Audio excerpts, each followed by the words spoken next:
Schifrin. Dan Schifrin's humor, essays, and stories have appeared in McSweeney's, the Los Angeles Times, San Francisco Chronicle, Hinchas de Poesia, and other journals. In a past life, he was a visiting scholar at Stanford, writer-in-residence at the Contemporary Jewish Museum, and a co-curator of the SFMOMA exhibition Beyond Belief, 100 Years of the Spiritual in Modern Art. He has not been published in any of the following journals: Paprika, Pollinate, Pastor's Prank, personal favorite, Pentagon, Peanut Pants, Prenup, Proboscis, or Palindrome. Please put your hands together for Dan Schifrin.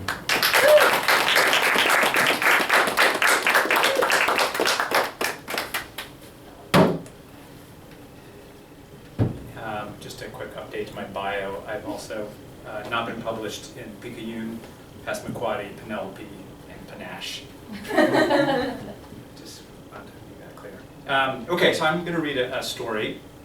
I'm not going to read the whole story, I'm going to read part of the story. So just a word on that process. So this is a story, it's about a family.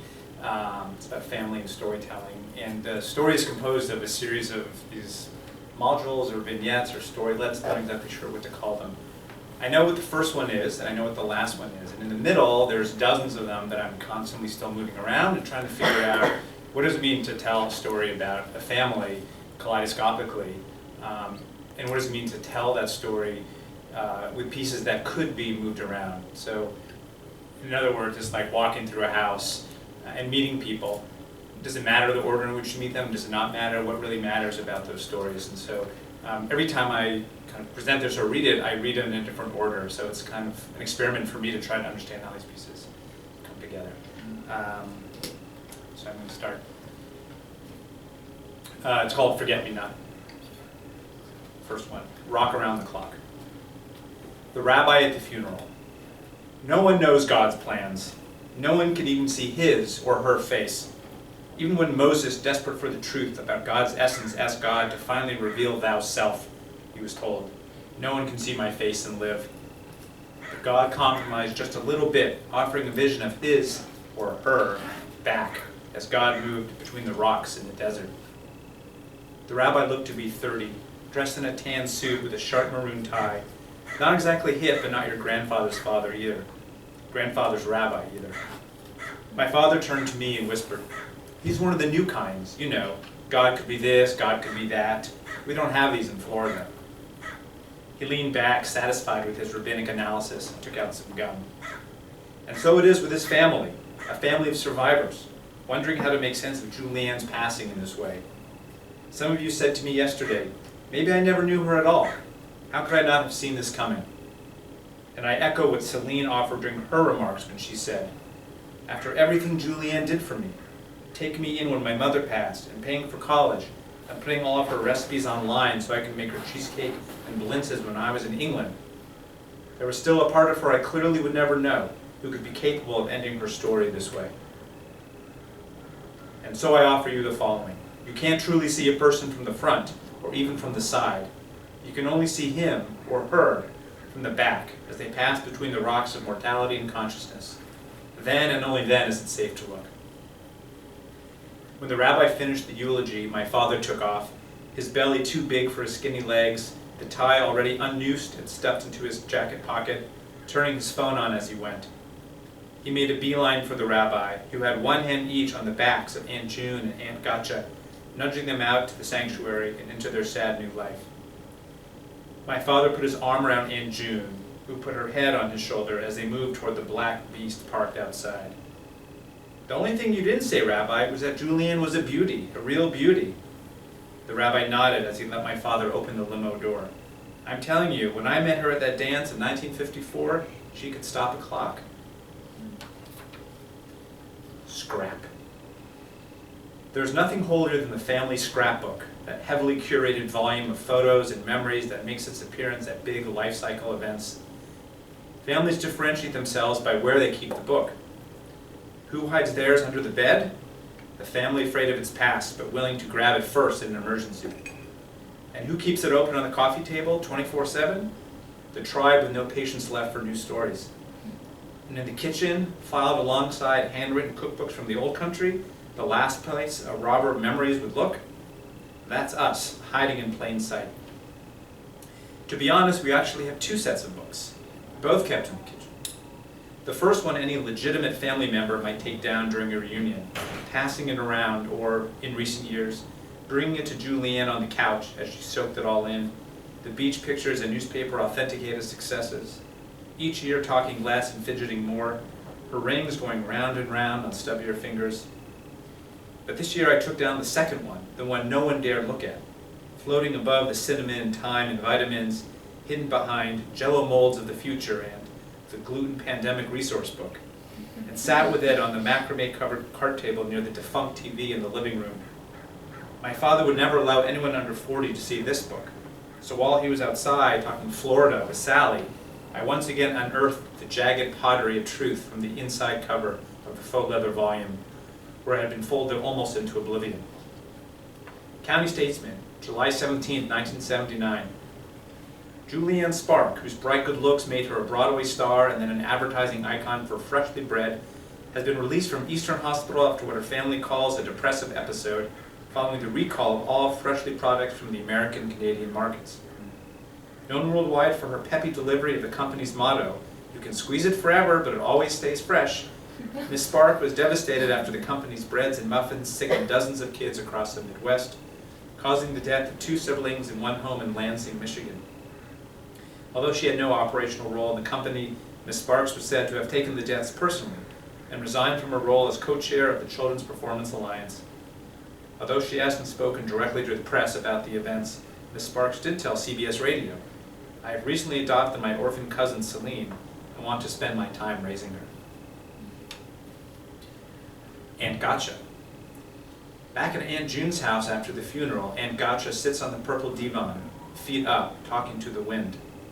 My cousin listed people this way in her address book: Maurice with the nose, Helen who cried wolf, Leah who still owes me for the tickets. Which cousin, I ask? Aren't you listening? The cousin with the address book. So that's kind of like a joke. All right, I'm going to skip the one about cousin wider than he's tall, even though it's really funny. Next, the former adjunct professor at Oberlin College. He wandered the back rooms of the house, the New Yorker falling out of his jacket. His suit is the color of phyllo dough, and the paper-thin side pocket is no match for the gravity of October 2nd, 2006. I like what he has to say, although everyone else finds him dour. He wrote a book called The Tyranny of Hours, but it had nothing to do with time, and no one reviewed it. I followed him out to the back porch, where he plundered a cigarette from his own packet and smoked it badly. The rest of the family was inside, recovering from the drive from the cemetery. You know the real difference between a story and a novel, he asked me? A novel is like a family, a culture.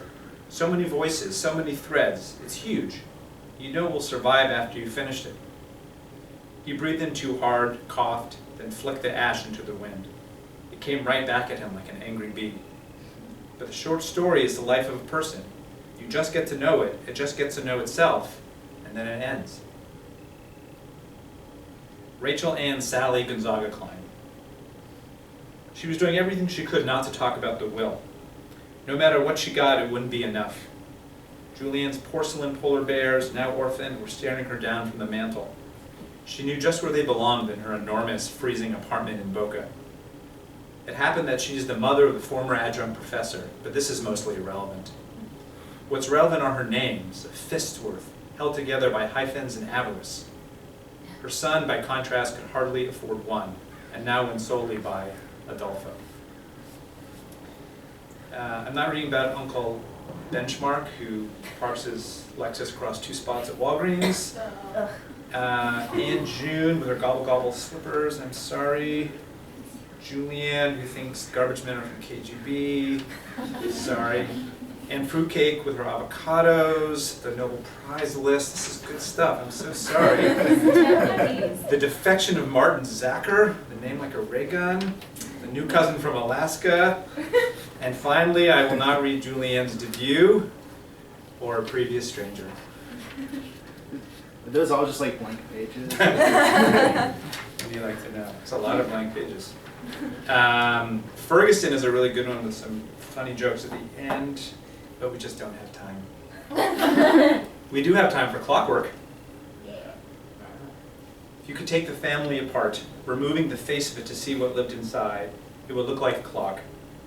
Each person in gear, slowly but firmly revolving around its own position, yet part of something larger than itself.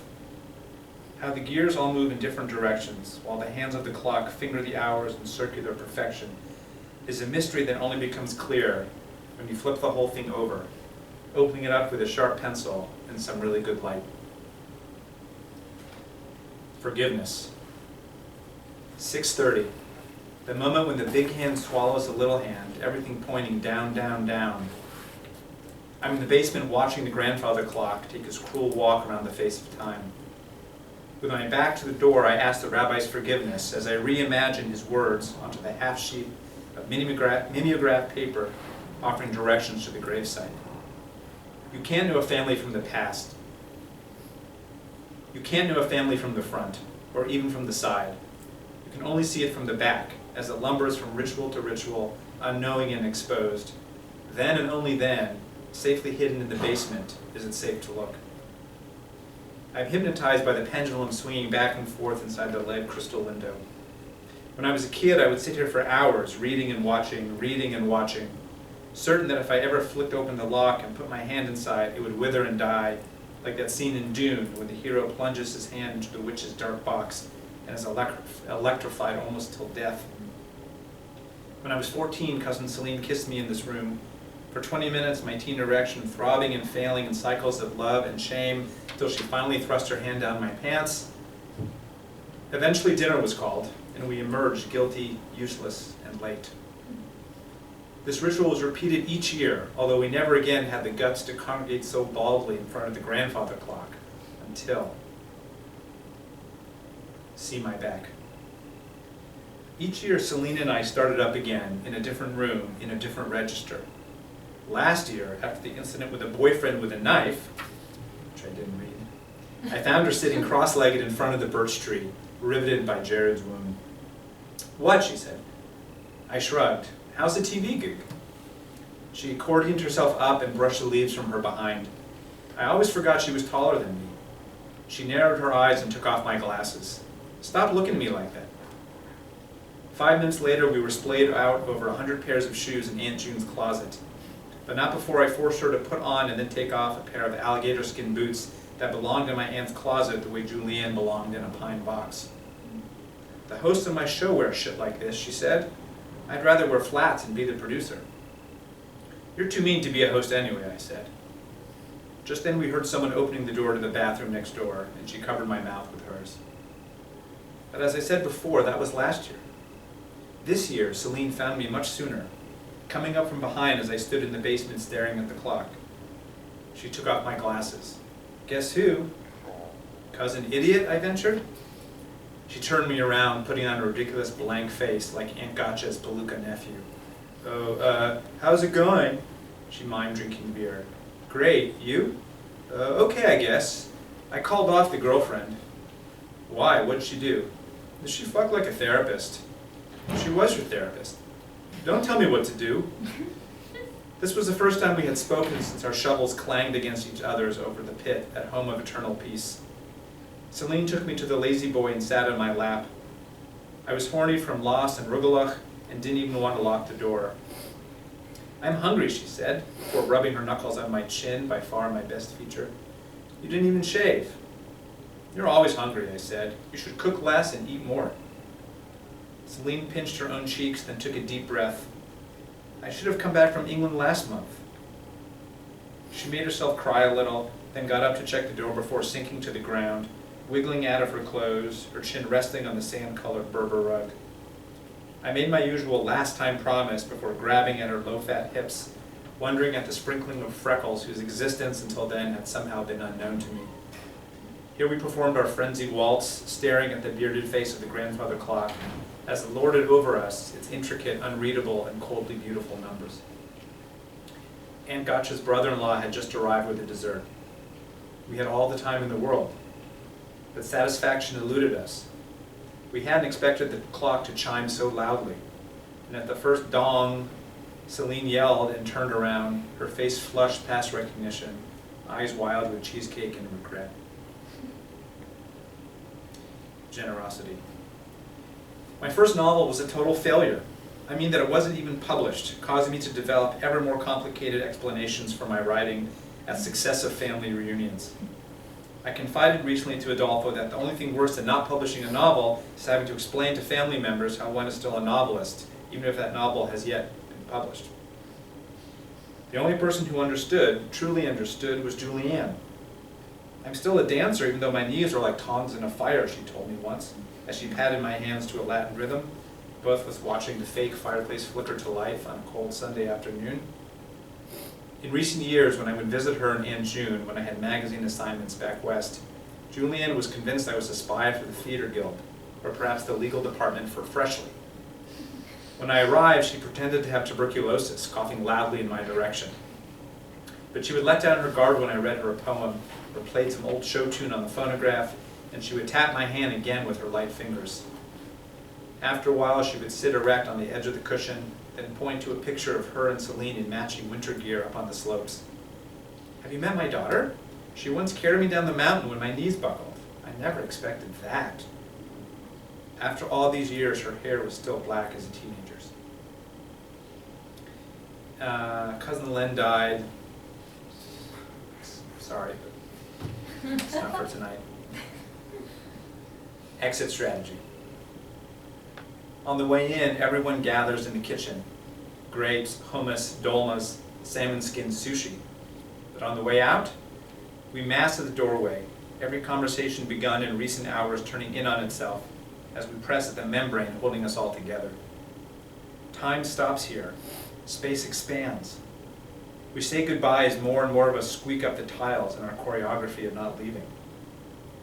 When will Celine and I see each other again? Our little words grope each other amidst the cover of noisy air kisses and last-minute lies. I didn't deserve her, Celine whispered. She wasn't that good a mother, I joked. And I wasn't that good a daughter. I haven't seen her in 6 months. Hadn't seen her, I mean. She was proud of you. But you visited her more. Uncle Saul's belly approaches our conversation, then pushes it apart. Did I tell you the one about... Celine turns away, leaving me to absorb the joke. I want to cry, but I don't know for whom or what for.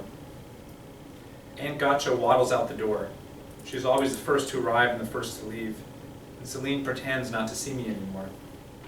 But I can see her telling herself the new story, how Julianne, tucked into her bed up the hill, is no longer our aunt and mother, but our daughter, the newborn child of the family story we will tell over and over again until we get it right.